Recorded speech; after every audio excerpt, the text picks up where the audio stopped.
Hello friends, मैं विनय निर्भीक। Friends, आपका एक बार फिर से हमारे चैनल पर स्वागत है। तो friends, RRB, NTPC and group D exam latest update. Friends, ये केवल लेटेस्ट अपडेट नहीं, एक ब्रेकिंग अपडेट। ब्रेकिंग क्या, बिग ब्रेकिंग अपडेट। जी हाँ friends, big breaking update. RRB NTPC revise result पर लगी मुहर, अब खुशियां मनाओ। मैं आप लोग को पहले बोल दिया था, आज रात 10 बजे ऐसा वीडियो लेकर के आने वाला हूं जिसके बाद आपका सारा डाउट क्लियर हो जाएगा और ये भी कंफर्म हो जाएगा कि आपका रिजल्ट भी 100% रिवाइज होगा, आपका सीबीटी 2 एग्जाम भी पोस्टपोन होगा और आपका ग्रुप डी एग्जाम भी पोस्टपोन होगा। तो फाइनली वो वीडियो मैं लेकर के आ गया हूं फ्रेंड्स। उम्मीद है आप लोग को 10 बजे तक वीडियो मिल भी जाएगा, ठीक है, क्योंकि अभी मैं रिकॉर्ड कर रहा हूं, शायद 9:35 40 हो रहा होगा। उम्मीद है 10 बजे तक आपको ये वीडियो मिल जाएगा। अब इस वीडियो में क्या ऐसा खास है, मैं क्या दिखाने वाला हूं, आखिर इतने दावे के साथ मैं कैसे कह सकता हूं, तो ये सब कुछ आपको जानने की जरूरत है। तो फ्रेंड्स, ये वीडियो टोटली उसी इंटरव्यू पर डिपेंड है जिसको लेकर के आप लोग परेशान हो गए हैं।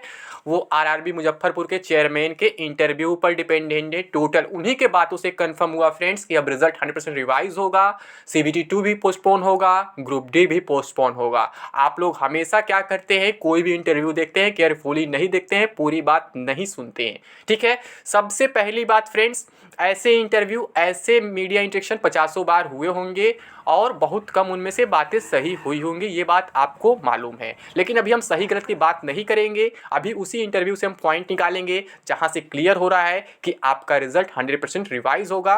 कोई नहीं रोक सकता है, बस आप लोग को प्रयास करते रहना है। केवल ट्विटर के भरोसे नहीं बैठना है, फिजिकल प्रोटेस्ट भी जरूर करना है। आज शायद आप लोग ट्विटर कैंपेन भी चलाए थे, बट कहीं कुछ ट्रेंडिंग में नहीं आया। अब क्या रीज़न था मुझे नहीं मालूम, लेकिन अगर आज आप लोग फिजिकल प्रोटेस्ट किए होते तो उसका भी इफेक्ट पड़ा होता।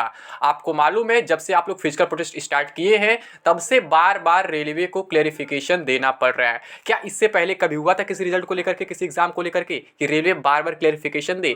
बट यहाँ पर रेलवे को बार बार क्लेरिफिकेशन देना पड़ा, यानी मतलब समझ रहे हैं कि रेलवे खुद अंदर से परेशान है, अंदर से डरा हुआ है, बस कुछ दिन टाल रहा है ताकि ऐसा लगे स्टूडेंट्स को कि रेलवे तुरंत नहीं रिजल्ट रिवाइज किया है, कुछ रुक के रिवाइज किया। ये बात आप लोग दिमाग में नोट कर लें। रेलवे तत्काल नहीं रिवाइज करेगा, नहीं तो और बड़ा बेइज्जती हो जाएगा और बड़ा इंसल्ट हो जाएगा। थोड़ा सा वो अपने आप को खींच रहा है लंबा, कि देखते हैं कि स्टूडेंट्स क्या से क्या कर सकते हैं। वो स्टूडेंट्स के पावर को देखना चाहता है। और आपको एक बात मालूम है कि रेलवे को चक्का जाम कराओ और कोई भाषा समझ में नहीं आती है, चाहे कोई भी एग्जाम हो, कोई वैकेंसी आप लोग देख चुके होंगे, ठीक है। आरआरबी ग्रुप डी 2018 में भी यही हुआ था, जब चक्का जाम हुआ था तो वहाँ पे सीसीए वालों को रिजर्वेशन दिया गया था, एग्जाम स्टार्ट कराया गया था। बहुत कुछ ऐसा हुआ था जो मतलब सब कुछ चक्का जाम पे डिपेंड करता था। केवल ट्विटर कैंपेन से कुछ नहीं होने लगा कभी भी। रेलवे ट्विटर कैंपेन की भाषा कभी नहीं समझता है। तो पहले हम देख लेते हैं इसमें क्या क्या पॉइंट है जिससे कंफर्म हो गया फ्रेंड्स कि आपका रिजल्ट रिवाइज होगा और आपका जो सीबीटी 2 और ग्रुप डी वो अभी नहीं होगा। देख लेते हैं फ्रेंड्स, ये देखिए, इसी में से नोटिफिकेशन रूल दिखाया जा रहा है यहाँ पर। अभी फ्रेंड्स वीडियो स्किप मत करिएगा क्योंकि मेन पॉइंट एंड में भी आपको मिलने वाला है, यानी कि इसका हर एक पॉइंट जो है, हर एक मिनट, हर सेकंड में बहुत इंपॉर्टेंट बात होने वाली है, जहां से आपको सारी बातें कंफर्म हो जाएंगी।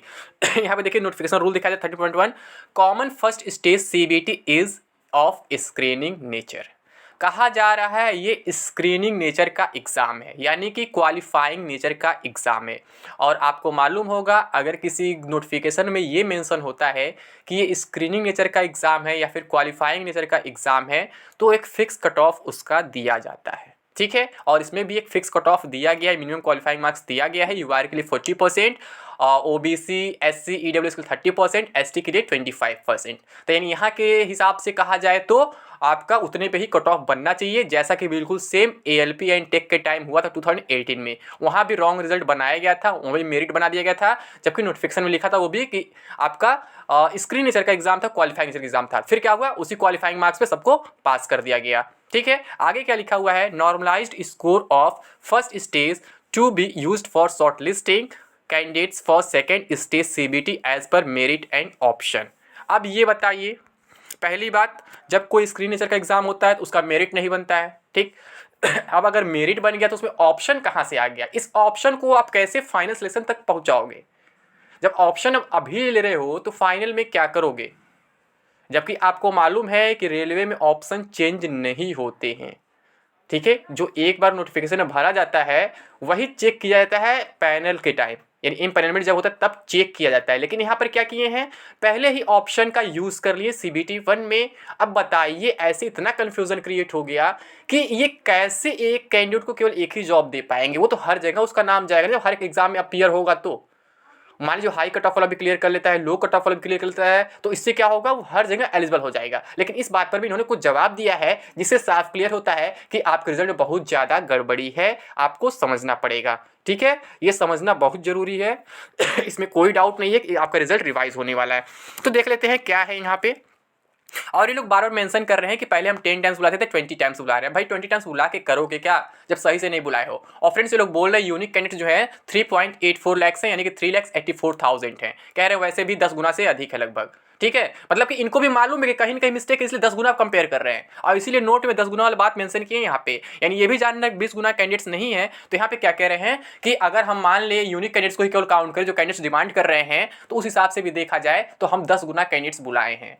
तो भैया आप 10 गुना की बात कब किए थे, आप तो 20 गुना की बात किए थे नोटिफिकेशन में। चलो 10 गुना 20 गुना में मान लेता हूँ, वो तो आपके ऊपर लिखा रहता है नोट में कि ये हमारे हाथ में रेलवे के अंडर में है, कभी भी वो घटा सकता है बढ़ा सकता है और वैकेंसी भी घटा सकता है बढ़ा सकता है, वो सब कुछ समझ में आता है। मान लिया 10 गुना भी आप कर सकते हो, बट यहाँ पे आपने 20 गुना मेंशन किया, वो अलग मैटर था। 10 गुना आप कर दे चलो कोई बात नहीं है, बट 10 गुना की तरह रिजल्ट तो दो। CBT 1 को क्वालिफाइंग बोल रहे हो, क्वालिफाइंग की तरह रिजल्ट तो दो, ऐसे क्यों दे रहे हो। फिर आगे देखिए, अब इनका वीडियो देखते हैं थोड़ा सा, जो मैं लिया हूँ इंपॉर्टेंट पॉइंट्स।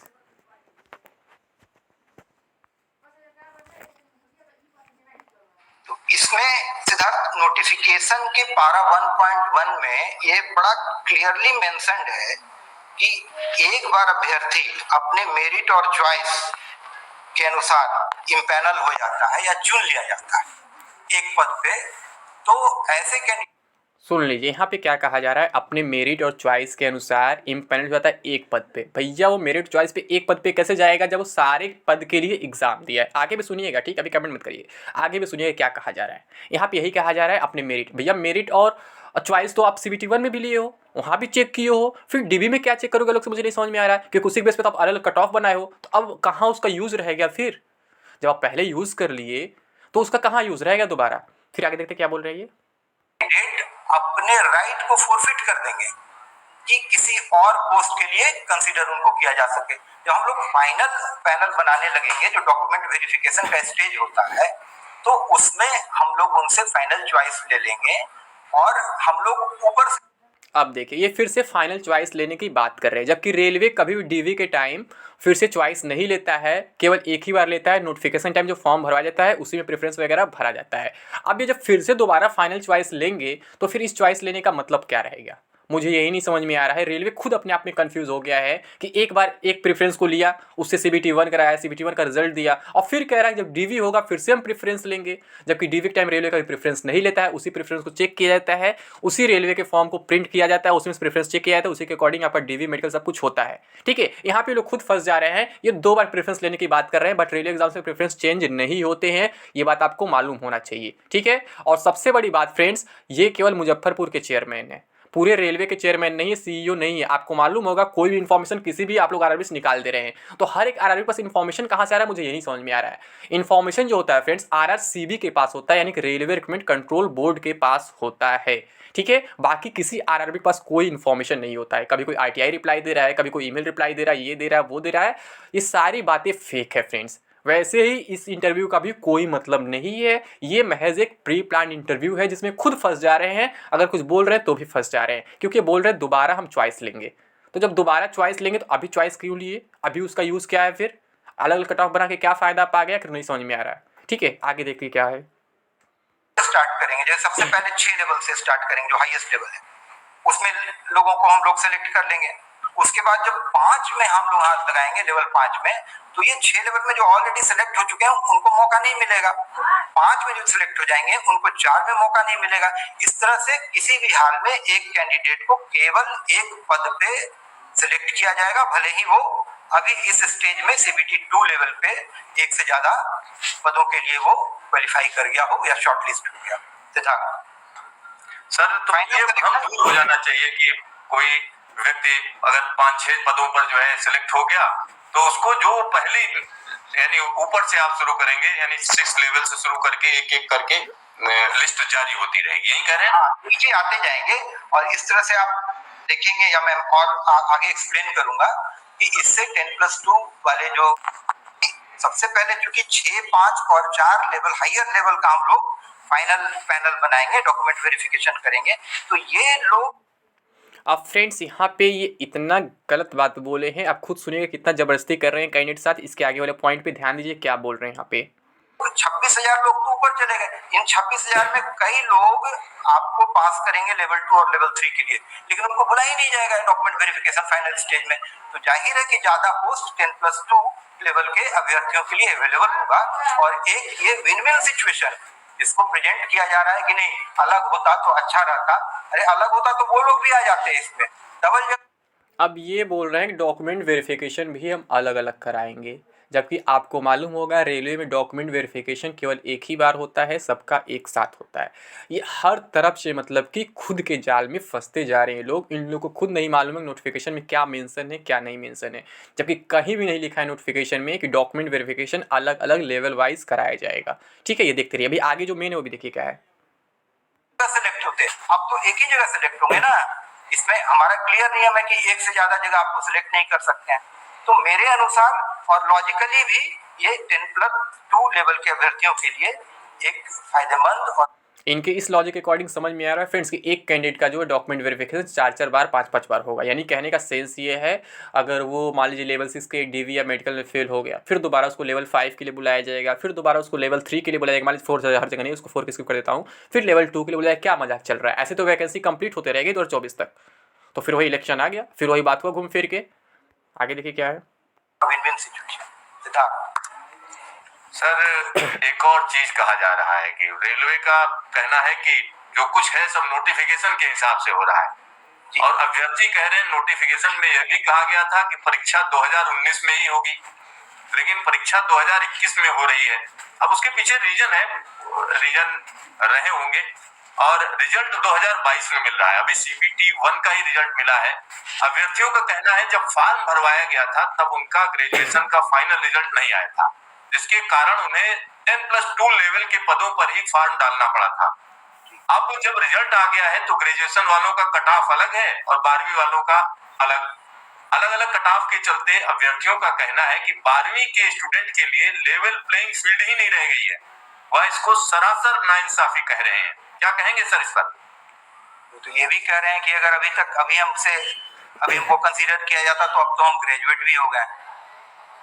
10+2 में हमने अप्लाई किया, 3 साल में we have done graduation also. ये तो वही बात हुई ना, जैसे फॉर्म निकला था उस समय 10+2 वालों के लिए, जो मान लीजिए यूआर कैटेगरी के जो कैंडिडेट थे उनका अपर एज लिमिट 30 साल था। अब आज उनका एज लिमिट 33 साल हो गया है, तो क्या वो एलिजिबल नहीं रह जाएंगे?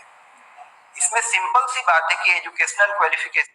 अब देखिए यहाँ पे क्या जबरदस्ती वाली बात करें, मेन पॉइंट में बताना चाह रहा था आपको फ्रेंड्स यहाँ पे ये एजुकेशनल क्वालिफिकेशन को एज से कंपेयर कर रहे हैं कि मतलब इसी बीच कोई बंदा ग्रेजुएट हो गया हो, पहले 12th पे रहा हो, तो उस चीज़ की डिमांड कर रहा है कि अगर हमें ग्रेजुएशन मौका मिला होता है तो हम शायद कट ऑफ क्लियर कर लेते। तो उसे एज से कंपेयर कर रहे हैं कि मान लीजिए नोटिफिकेशन टाइम किसी का एज 28, 29, 30 रहा हो और 30 मैक्सिमम एज था, तो वो अब बढ़ चुका है, क्या वो बाहर हो जाएगा? तो भाई वो एज उसका बढ़ गया हो, चाहे उसका क्वालिफिकेशन कंप्लीट हो गया हो, वो डिमांड कर क्वालिफिकेशन के लिए, उसमें किसकी गलती है? गलती तो आपकी है, गलती रेलवे की है। आपने एग्जाम 3 साल नहीं कराया है, आपकी गलती की वजह से उसका एज बढ़ा है, ना कि उस कैंडिडेट की गलती की वजह से उसका एज बढ़ा है। ठीक है, तो आप उसे कैसे बाहर कर सकते हैं? एग्जाम में देरी आपकी है, आपके नोटिफिकेशन में मेंशन था कि आप जून सितंबर तक एग्जाम कराएंगे, बट आप नहीं कराए। आपने एग्जाम में 3 साल का देरी किया, अब आप कह रहे हैं कि उसका एज ऊपर जाएगा, क्या वो बाहर हो जाएगा? नहीं बाहर होगा।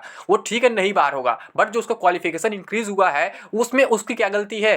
वो तो अच्छा किया है ना, आपने क्वालिफिकेशन बढ़ा लिया इसी बीच। तो अगर आप नोटिफिकेशन टाइम से निकालते, टाइम से एग्जाम कराते, तो कोई आपसे कंप्लेन नहीं करता। अगर आप एग्जाम इतना लेट करा रहे हैं, नोटिफिकेशन भी आपका इतना लेट होना चाहिए फिर, ठीक है, तब ये जो है इशू नहीं आता। अगर वो बंदा बाहर होता नोटिफिकेशन से तो उसकी गलती रहती ना, क्या नोटिफिकेशन चलो लेट आया और बाहर हो गया, लेकिन आप नोटिफिकेशन पहले दिए हो, उसे आप एज के अकॉर्डिंग बाहर तो कैसे कर सकते हो? और अगर क्वालिफिकेशन उसका बढ़ जा रहा है तो उसमें भी उसकी गलती क्या है? दोनों साइड से तो आप ही फंस रहा हर तरफ से। जब उसको क्वालिफिकेशन बढ़ाया तो उसका यूज़ तो मांगेगा ही मांगेगा, मैं क्वालिफाइड हो चुका हूँ इतना। तो फ्रेंड्स यहाँ पे आप फाइनली समझ सकते हैं कि यहाँ पे कितनी ज़बरदस्ती की जा रही है रेलवे की तरफ से, और रेलवे खुद समझ चुका है कि वो घिर चुका है पूरी तरीके से। इसलिए बार बार रेलवे को क्या करना पड़ रहा है? क्लैरिफिकेशन देना पड़ रहा है। और फ्रेंड्स मैं फाइनली एक बात बता दूँ कि कोई भी इन्फॉर्मेशन जो था किसी वैकेंसी से रिलेटेड किसी RRB के चेयरमैन के पास नहीं होता है, चाहे आप उनसे ईमेल पे बात करें, चाहे उनसे कॉल पे बात करें, चाहे RTI रिप्लाई मांगे। ठीक है, RTI तो रिप्लाई से मिलते ही नहीं है, बट फालतू आप लोग फेक RTI रिप्लाई शेयर करते हैं। कोई बात होती है मिनिस्ट्री से ही पता पता चल सकती है या फिर RRCB से ही पता चल सकती है। सिंपल सी बात यही है। और मैं आपको बताया भी था कि मैं गोरखपुर RRB से मिला था चेयरमैन से, तो उन्होंने यही कहा कि हमारे पास कोई इन्फॉर्मेशन नहीं है, हमारे पास कोई इन्फॉर्मेशन आता भी नहीं है, जो भी इन्फॉर्मेशन होगा वो ऑफिशियल साइट पर ही आएगा। और जो पोस्टपोनमेंट या फिर मैं रिजल्ट रिवीजन को बोला था, तो बोला था वो आप लोग के मतलब डिपेंड करता है कि आप लोग के ऊपर आप कितना प्रयास करते हो, कितना एफर्ट लगाते हो।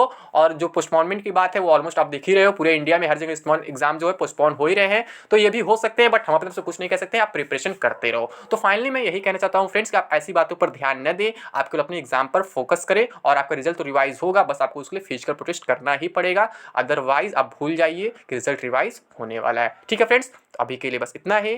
Thank you. जय हिंद, जय भारत।